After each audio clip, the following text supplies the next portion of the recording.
अब मैं जरा जो कल सर्कस हुई थी उसके ऊपर बात करना चाहता हूं, लेकिन चुप करके सुनिए।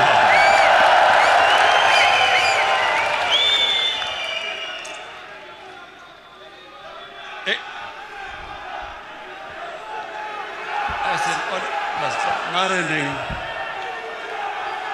आप इंजॉय नहीं करेंगे अगर आप सारा वक्त नारे मारते रहे। आप कैसे इंजॉय करेंगे?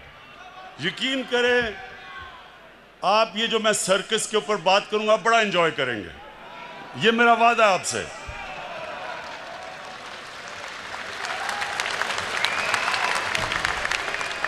अच्छा, पहले आज से 11 साल पहले, ये सुन ले जरा, 11 साल पहले मैंने क्या कहा था, ये जरा पहले सुन ले, क्योंकि ये मैंने आप नहीं, ये मैंने सब पेशन गोई की हुई थी कि ये सर्कस एक दिन होगी। तो अगर ये आप वो 11 साल वाली वीडियो चला दें, लेकिन आपने एंजॉय करना है आज। ये भी मैं आपको ये भी कहना चाहता कि इंशाल्लाह आप देखेंगे कि ये सब पार्ट, इनके जो इंटरेस्ट एक हैं, इन्होंने एक हो जाना है। अजरदारी और नवाज शरीफ ने इकट्ठे हो जाना है, क्योंकि इनके इंटरेस्ट है। क्योंकि ये जो मैं जो ये लेके आ रहा हूँ ना, नहीं होंगे। मैं जो हम कानून लाना चाहते हैं ना, ये दोनों नहीं बर्दाश्त करेंगे। अच्छा, ये दोनों इकट्ठे नहीं होंगे, ये मैं कह रही हूँ, आपका ख्याल है इकट्ठे होंगे? अंदर से हो जाएंगे, ऊपर से शायद पूरा कुछ निकलता है। अच्छा जी, अच्छा, अब तो ये मैंने सब पेशन गोई की थी कि जब चोरों की चोरी के ऊपर हाथ पड़ेगा तो ये जब तक नूरा कुश्ती खेल रहे थे सब इकट्ठे हो जाएंगे।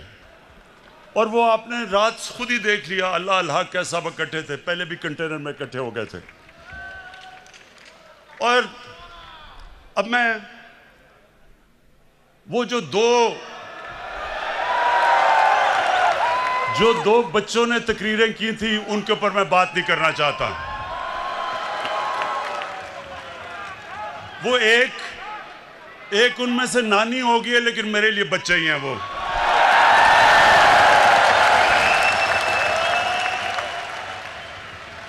उसकी वजह है, सुने टाइगर्स, उसकी वजह है।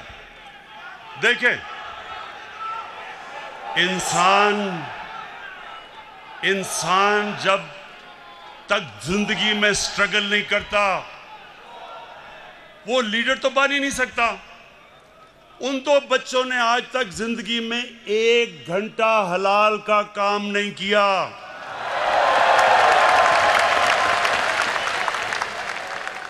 वो आज जाके लेक्चर दे रहे हैं दोनों।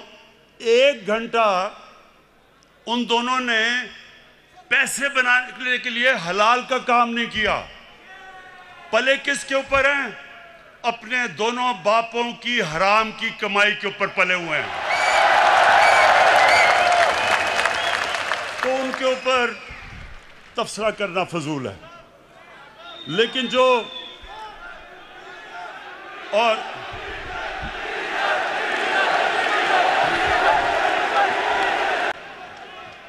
आदमी 11 की टीम होती है, 12वें को 12th मैन कहते हैं, जो 12th मैन है उसके ऊपर मैं क्या बात करूं। अच्छा, अब मैं असल, ये बड़ा गौर से सुनना आप, अब मैंने जो असल बात करनी है वो जो लंदन में आज बैठ के जिसने जो कल गुफ्तगू की, मैं उसके ऊपर बात करना चाहता हूं। लेकिन उससे पहले फैसल, सुने, उससे पहले आप जरा इसकी पहले शक्ल देखें। जब ये इंग्लैंड जाना था, और इंग्लैंड जाके इसकी शक्ल क्या बनी, जरा प्लीज दिखाएं।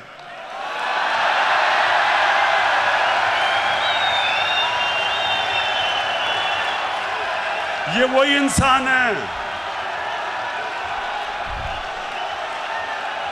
ये जो शक्ल थी, ये जब बस अच्छा, ये शक्ल जब शीरीन मजारी ने देखी तो तब बेचारी की आंखों में आंसू आ गए। और फिर से मैं बता दूं, शीरीन मजारी की आंखों में आंसू आना मुश्किल है, बड़ा मुश्किल काम है, लेकिन वो देखे, वो मेरी भी आंखों में आंसू आ जाते अगर मैं इसको अच्छी तरह जानता ना। अच्छा, अब एक मिनट, अब जरा वो दूसरा भाई साहब को जरा दिखा दें। ये लंदन में जरा भाई साहब क्यों आप सुन रहे हैं? पिटीशन लगी हुई है लाहौर हाई कोर्ट में। खुदा करे अल्लाह ताला अपने बेपाया फजलो करम से, अगर खुदा करे अल्लाह ताला अपने बेपाया फजलो करम से अगर इजाज़त मिल जाए तो अपने वालिद साहब के साथ होगी, जो कि बहुत ही अहम बात है। तो बाकी इनकी दूसरी जो ट्रीटमेंट जारी है, तो हार्ट के लिए इंशाअल्लाह जल्द अपॉइंटमेंट मरियम। बस ख्वातीन, रोना नहीं है आपने।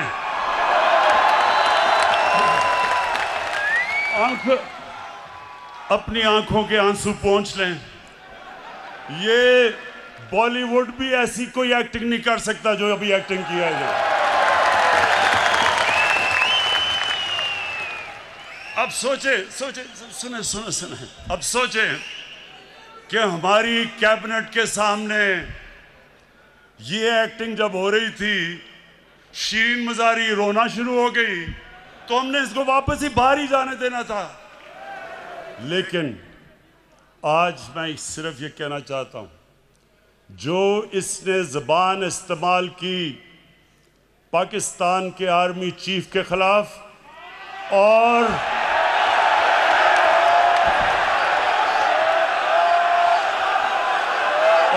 ISI के DG के खिलाफ,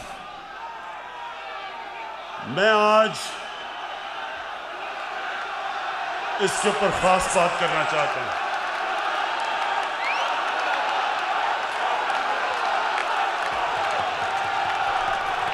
अच्छा, सुने जरा आप मेरी बात, सुने मेरे टाइगर्स और पाकिस्तान के नौजवानों, सुनो गौर से। बर्रे सगीर की तारीख में कभी भी ऐसी हिंदुस्तान में हुकूमत नहीं आई जो मुसलमानों से और पाकिस्तान से इतनी नफरत करती है जितनी नरेंद्र मोदी की हुकूमत करती है। हमारे फौजियों के ऊपर मुसलसल हमले हो रहे हैं। हर रोज हमारे फौजी अपनी जान की कुर्बानियां दे रहे हैं। परसों 20 पाकिस्तान के सिक्योरिटी फोर्सेस के लोगों ने शहादत पाई, 20 लोगों ने।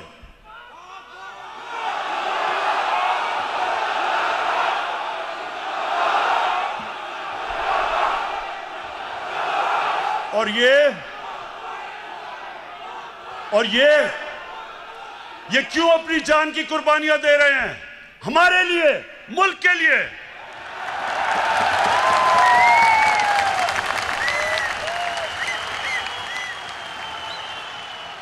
और ये गीदड़ जो दुमदमा के बाहर भागा था, वहां बैठ के आर्मी चीफ के ऊपर जो उसने कल जुबान इस्तेमाल की और DG ISI के ऊपर, सुने गौर से मेरी बात, मैं थोड़ा सीरियस आपसे बात करूंगा। ये वो नवाज शरीफ है जो आज फौज के ऊपर और फौज के सरबराह के ऊपर इस तरह की जो जुबान इस्तेमाल कर रहा है। आपको याद नहीं होगा क्योंकि आप तो तब पैदा भी नहीं हुए थे। ये जनरल जिलानी के घर के ऊपर सरिया बनाते हुए मिनिस्टर बना था। ये वो आदमी है जो ज़ियाउल हक के जूते पॉलिश करते करते चीफ मिनिस्टर बना था। ये वो आदमी है जिसने जनरल दुरानी आईएसआई के जब चीफ थे, पीपल्स पार्टी के खिलाफ जब इलेक्शन हुई तो मिरान बैंक से इसने करोड़ों रुपया लिया था इलेक्शन लड़ने के लिए। डीजी आईएसआई की सुप्रीम कोर्ट को रिपोर्ट थी। लेकिन इस मुल्क की बदकिस्मती ये कि हमारे मुल्क की अदालतों ने इसकी मदद की हमेशा। ये वो आदमी है जिसने आसिफ जरदारी को 2 दफा जेल में रखा था।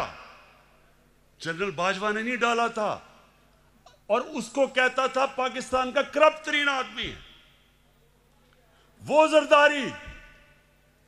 इसको ऊपर हुदायबा पेपर मिल्क का केस उसने इसके ऊपर बनाया था, जिधर अरबों रुपए इन्होंने करप्शन करके पैसा बाहर भेजा था, वो उसने नवाज शरीफ पे बनाया था, जनरल बाजवा ने नहीं बनाया था।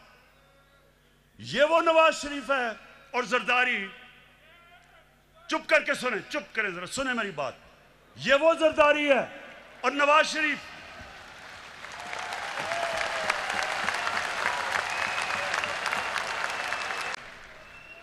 इसके ऊपर, इन दोनों के ऊपर एक किताब निकली थी, उसका नाम था कैपिटलिज्म्स अकिलीज हील।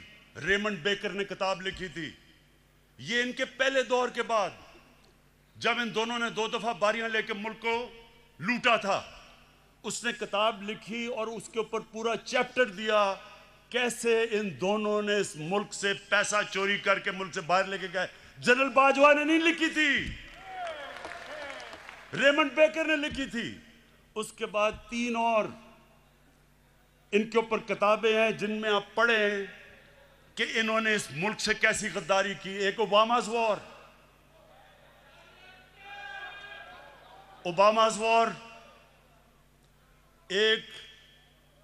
एक है सूस्किन, उसने किताब लिखी the way of the world.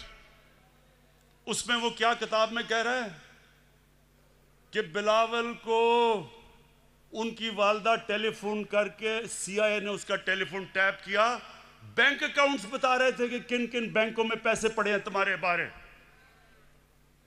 जो बाहर, अब जरा गौर से सुने मेरी बात, क्योंकि मैंने बाहर एक केस लड़ा हुआ है, हर जाने का केस बाहर लड़ा हुआ है इयान बोथम के खिलाफ, और जीता था केस। वहां सुने वहां क्या होता है, वहां जब आप कोई किताब लिखते हैं, 4 किताबें मैंने बाहर पब्लिश करवाई हैं, एक एक लफ्ज उस किताब में आप लिख नहीं सकते। वकील बैठता है और देखता है कि क्या आप साबित कर सकते हैं चीजें, नहीं तो आप कोई किताब नहीं बाहर लिख सकते, क्योंकि इतने सख्त कानून है वहां। तो जो इनके ऊपर चीजें लिखी हुई हैं, एक गोस्ट वॉर्स है, एक और किताब, उसमें लिखता है कि नवाज शरीफ अमेरिकनों को कह रहा है कि अपने फौज यहां ले आओ। वो अपनी फौज से डरा हुआ था, अमेरिकी फौज को कह रहा था कि मुझे प्रोटेक्शन दो। उस किताब में लिखा हुआ है। सो ये वो लोग हैं, ये अपना चोरी किया हुआ पैसा बचाने के लिए ये इस मुल्क को बेच सकते हैं। इनका तो पैसा खुदा है। इन्होंने जो इस मुल्क से किया है वो मीर जाफर और मीर सादिक ने अपनी कौमों से किया हुआ था। पहले अपनी जात के लिए, अपने फायदों के लिए उन्होंने अपनी कौमों को गुलाम बनाया था।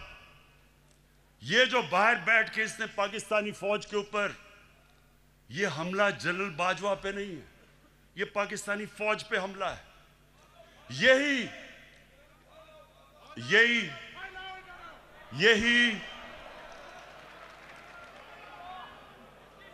यही बात नरेंद्र मोदी कर रहा था।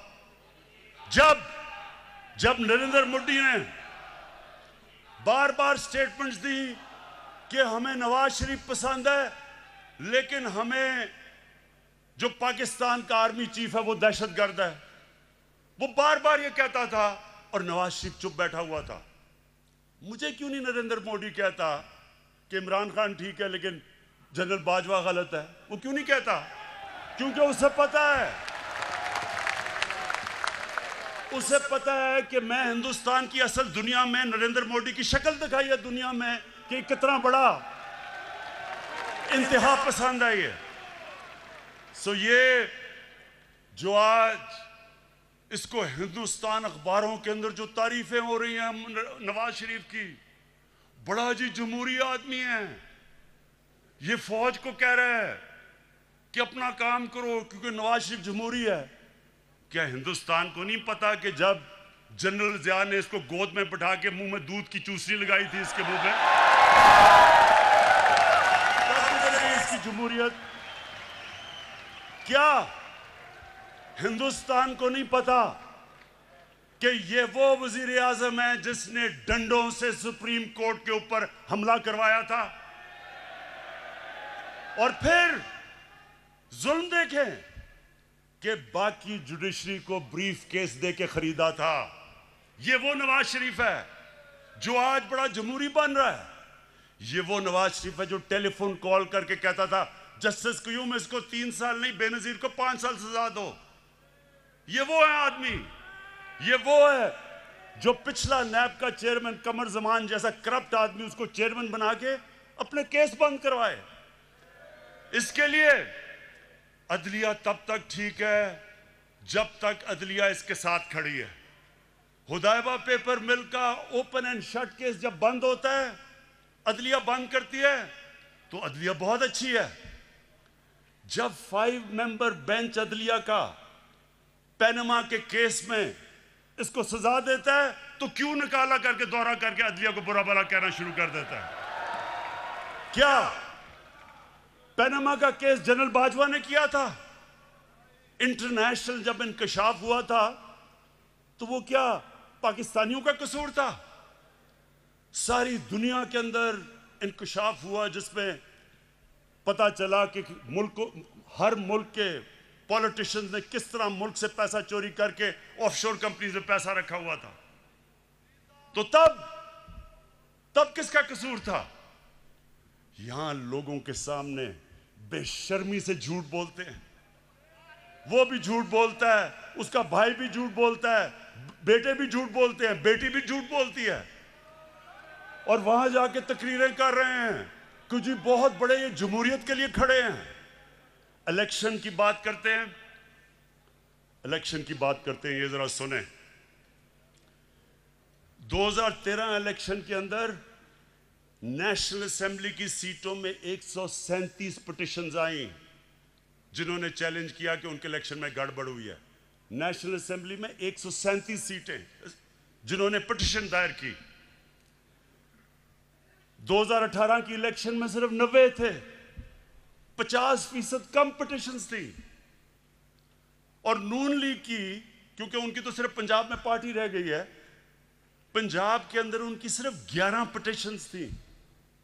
तहरीक इंसाफ की 13 पिटिशंस थी, यानी हमारी ज्यादा पिटिशन थी जिन्होंने कहा धांधली हुई है। तो मुझे यह बताएं कि जब 80% पोल का रिजल्ट आया, फैफन एक इंडिपेंडेंट इदारा है, उसने 80% ने कहा, 80% पाकिस्तान का इलेक्शन 2013 से बेहतर हुआ है, अच्छा इलेक्शन हुआ। तो मैं अब ये पूछता हूं कि जब हमने 2013 इलेक्शन के बाद मैंने सिर्फ 4 हल्के मांगे थे, 137 में से 4 हल्के मैंने कहा इनकी हमें इनको खोल के बता दो, अगर ये ठीक है तो हम मान लेंगे इलेक्शन। इन्होंने 4 हल्के नहीं खोले, 1 साल के बाद सड़कों पे निकले। आखिर में जब 4 हल्के खुले, चारों के चारों अंदर धांधली थी। जब हमारी बारी आई 2018 में, इन्होंने कहा जनाब इलेक्शन में धांधली है।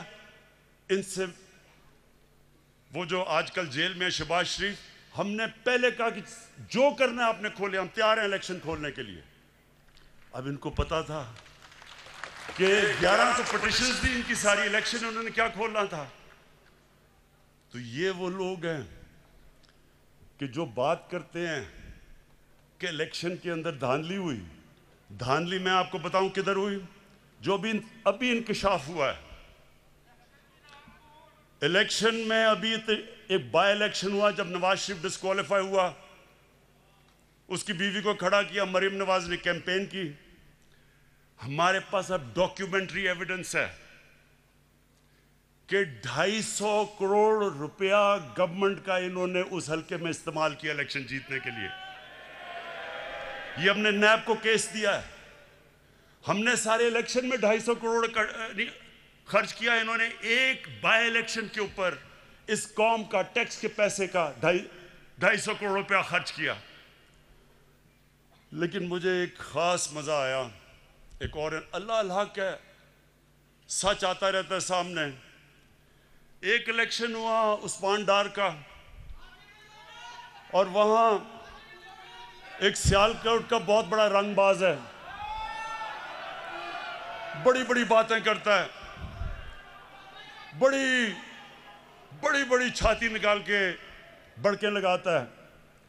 लेकिन पता क्या चला कि इलेक्शन की रात को शाम को 8 बजे रंगबाज ख्वाजा टेलीफोन कर रहा है जनरल बाजवा को, जनरल साहब मैं इलेक्शन हार रहा हूं, मेरी मदद करें, गिर रहे हैं, जनरल साहब मैं तबाह हो जाऊंगा, मेरी मदद करें, मैं इलेक्शन हार रहा हूं उस्मान डार से। मेरे पाकिस्तानियों, मेरे टाइगर्स, मेरी अब आखिर में गौर से आपने बात सुननी है। अब तक ये जो ऑपोजिशन है, इन्होंने एक इमरान खान देखा है।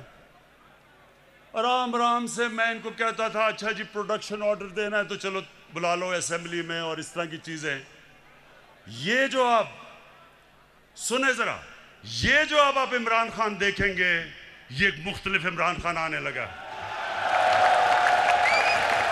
सबसे पहले किसी किस्म का प्रोडक्शन ऑर्डर किसी डाकू को अब नहीं मिलेगा।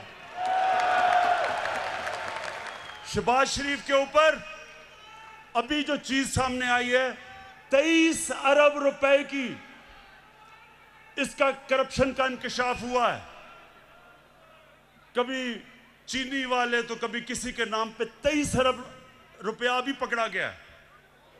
जब तक अदालतों में पूरी तरह यह जवाब नहीं देगा, कोई किस्म का इसको प्रोडक्शन ऑर्डर नहीं मिलेगा, और ना ही किसी और डाकू को मिलेगा।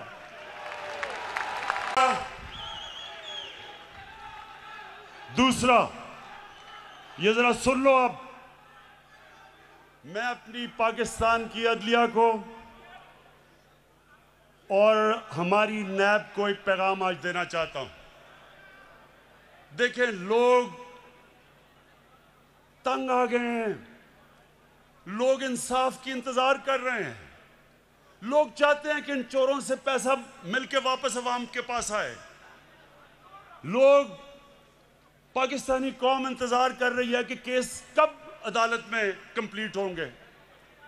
मेरी रिक्वेस्ट है जनाब चीफ जस्टिस साहब, जो गवर्नमेंट से आपको लॉजिस्टिकल सपोर्ट चाहिए हम देने के लिए तैयार हैं।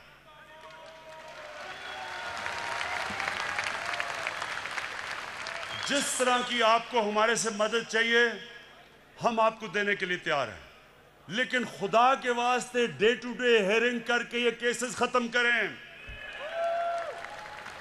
इनकी 30 साल से मुल्क को चोरी कर रहे हैं, इनकी अब से तो नहीं केसेस आए, लेकिन वो केसेस के फैसले ही नहीं होते। और मैं नैब को भी कहता हूं कि नैब आपने कई जगह बड़ा जबरदस्त काम किया, लेकिन खुदा का वास्ता है कि केसेस को मंतकी इंजाम तक तो पहुंचाओ। आप हमारे से जो मदद चाहते हैं हम देने के लिए तैयार हैं, लेकिन कौम इंतजार कर रही है कब इस कौम का लूटा हुआ पैसा वापस मिलेगा।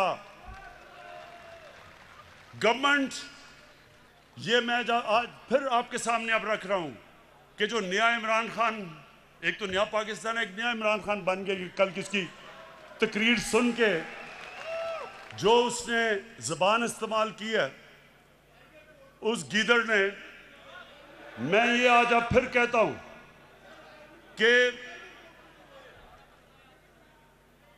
कि अब से कोई इनको वीआईपी जेल नहीं मिलेंगे, इनको आम कैदियों की तरह हम रखेंगे।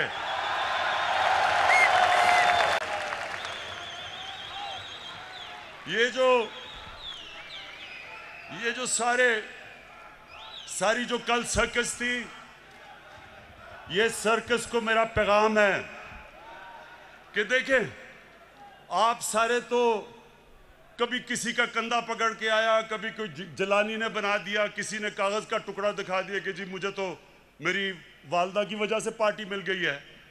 ये आपके सामने शख्स खड़ा है, इसने पहले तो 20 साल खेलों की ग्राउंडों में दुनिया की बेहतरीन लोगों से मुकाबला किया और उसके बाद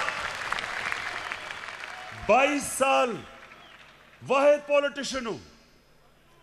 22 साल छोटी सी पार्टी से शुरू करके अवाम के पास जाके वाहिद पब्लिक मूवमेंट से पार्टी बनाई है। किसी का सहारा नहीं चाहिए। मैं आज आपको कह रहा हूं कि इंशाअल्लाह अब आपको मैं मुकाबला करके दिखाऊंगा। मैं सारी जो गवर्नमेंट के हमारे इदारे हैं, नैब हमारे आज़ाद है, अदालतें आज़ाद है, लेकिन मेरे नीचे जो अदारे हैं उनको मैं अब खुद तैयार करूंगा। इस मुल्क में वो लोग जिन्होंने चोरी करके मुल्क को लूट के पैसा बाहर लेके गए हैं, इंशाअल्लाह एक एक को हम पकड़ेंगे। मेरी रिक्वेस्ट है फिर से नैब को और अदालतों से कि आप प्लीज इनके फैसले करें। और मैं अदालतों को आज ये कहना चाहता हूं, जो ये कोशिश कर रहा है अदालतों के अंदर इंतशार फैलाए, किसी जज का नाम ले रहा है, ये कोशिश कर रहा है फौज के अंदर इंतशार फैलाए, डीजी आईएसआई और आर्मी चीफ की बात कर रहा है कि फौज के अंदर इंतशार हो जाए, ये कोशिश कर रहा है कि बाहर जो एंटी पाकिस्तान फोर्सेस हैं उनके अंदर ये नुमाया हो जाए, जिसमें इसको पता है कि जो इजराइल की और जो हिंदुस्तान की लॉबी वो अमेरिका में सबसे मजबूत है, उसको अपील कर रहा है। ये जो गेम खेल रहा है, मैं ये गेम सारी समझता हूं, मुझे सारी इंटेलिजेंस है ये क्या खेलने की कोशिश कर रहा है। और मैं इसको ये बताना चाहता हूं कि मुझे तो कोई फर्क ही नहीं पड़ता कौन सा आर्मी चीफ हो या कौन सा आईएसआई का डीजी हो, मुझे तो फर्क ही नहीं पड़ता, क्योंकि मैंने तो कोई पैसे चोरी नहीं कर रहा या मेरी कोई बार जायदाद नहीं, मुझे तो खौफ किसी से नहीं है।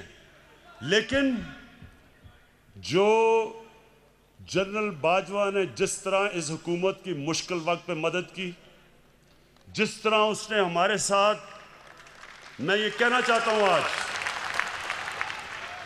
हमारे साथ